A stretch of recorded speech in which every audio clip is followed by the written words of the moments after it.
Hola a todos, mi nombre es Michael Cobos y voy a hablar sobre alcaloides de plantas andinas. Empezando por los Andes, esta cordillera que es la más grande del planeta, que se extiende aproximadamente 8.500 kilómetros desde el norte de Venezuela hasta el sur en la Tierra de Fuego, que políticamente viene a ser Chile y Argentina. Es muy conocida por su diversidad en todo tipo, que pasa por montañas muy altas y nevadas, contrastándose con territorios selváticos espesos y a la vez con cálidas costas.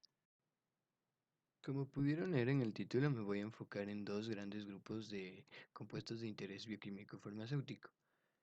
El primero son los alcaloides derivados del triptófano indólicos, que son compuestos derivados del triptófano y de la triptamina con un núcleo indólico. Este grupo de alcaloides es el más amplio, constituyen más de 4.000 estructuras y están distribuidos en hongos, animales y plantas. Además que contienen una gran variedad de acciones farmacológicas como anticancerígenas, cardiovasculares, antimaláricos, oxitóxicos, etc.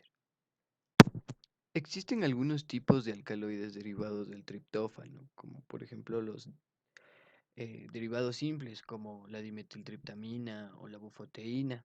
También alcaloides de tipo ergolina, como la ergotamina, o alcaloides indólicos, como la estricnina, que la vemos ahí en la diapositiva. Curiosamente, los derivados simples del triptófano también son la melatonina o la serotonina, que como sabemos son hormonas. Pero más adelante les voy a explicar una función media curiosa que tiene.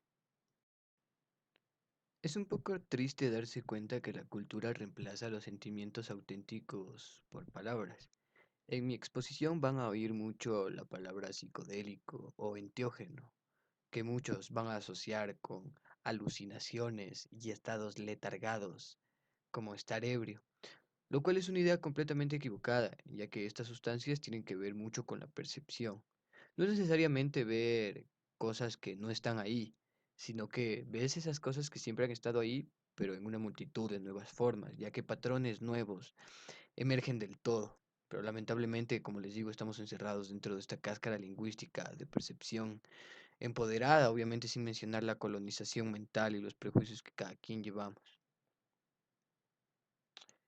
Es impresionante ver la naturaleza y volviendo a las triptaminas, las especies vegetales andinas que poseen estos alcaloides son principalmente la muy conocida ayahuasca, que consiste en la mezcla de dos especies vegetales, la Banisteriopsis capi, conocida como ayahuasca propiamente, o yagué, y la Psychotriaviridis, que se conoce como chacruna.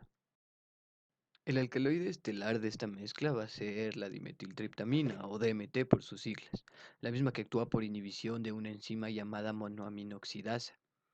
Es decir, el DMT se activa cuando otra sustancia impide que la monoaminoxidasa actúe dentro del organismo.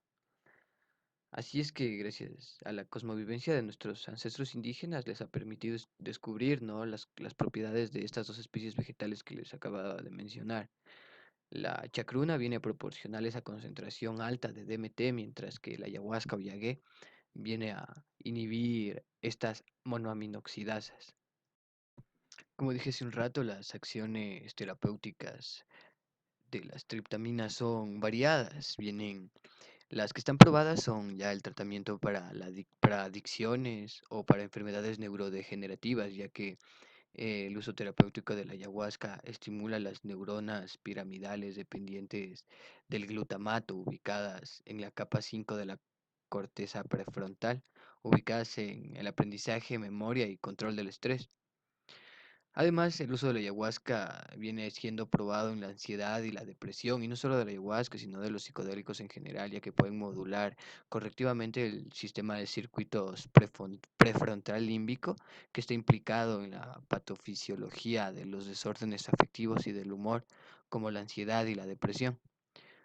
También, por último, se ha usado las triptaminas para neoplasias, ya que se identificó que un alcaloide que se llama armina activa como la señal de una proteína que se llama P53 para que esta interfiera con la interacción de la proteína MDM2 y así no se formen neoplasias, es decir, no se formen tejidos no deseados. El otro gran grupo de compuestos del que les quiero exponer son las feniletilaminas. Estos compuestos químicos derivados de la feniletilamina, que en esencia son una amina aromática muy simple, son en el fondo también un alcaloide, un neurotransmisor y hasta un aminoácido. Están muy relacionadas con el sentimiento del amor. Esto se debe a que en el cerebro, cuando la cantidad de feniletilamina se concentra, se responde con una liberación de beta-endorfinas, que es un péptido opioide que va a alimentar la secreción de neurotransmisores como es la dopamina, causando así esta sensación de euforia o alegría y felicidad. Existen alimentos que en su composición presentan feniletilaminas, tales como el chocolate, que es el más característico, pero también el huevo, el plátano, la soja cruda o las almendras presentan estos compuestos. Lamentablemente, al ser metabolizados por monoaminoxidasas, no llegan al cerebro en altas concentraciones y solo traspasa la sensación placentera y antidepresiva, que es lo que caracteriza a estos alimentos.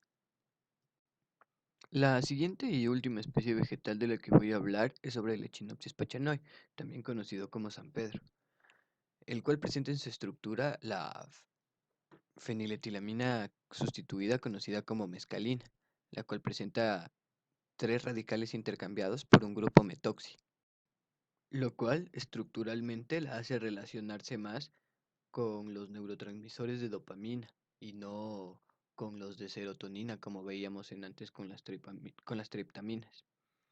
El San Pedrito contiene más de 60 alcaloides diferentes, a más de lo que se cree. Entre estos están las tiraminas, las ordeninas, peyotinas, etcétera, ¿no? Pero estamos enfocados en las feniletilaminas. Y la mescalina del Echinopsis pachanoi se viene usando desde hace más de 10.000 años, siempre con ese respeto ritualístico que con estudios arqueológicos se ha podido demostrar. Se viene usando como una terapia tradicional para un cambio del individuo, ya sea por una adicción o por una depresión o por un trauma que pudo haber sufrido. Un ejemplo de cómo se llega a esto es, por ejemplo, cuando en las ceremonias sucede la purga, que es que el individuo vomita o expulsa fluidos de todo tipo. Es aquí donde el individuo se enfrenta a sí mismo y a sus miedos más arraigados, para que en ese estado de conciencia pueda pasar al otro lado, es decir, sentirse bien, llegar al éxtasis de haber transformado su propio conciencia.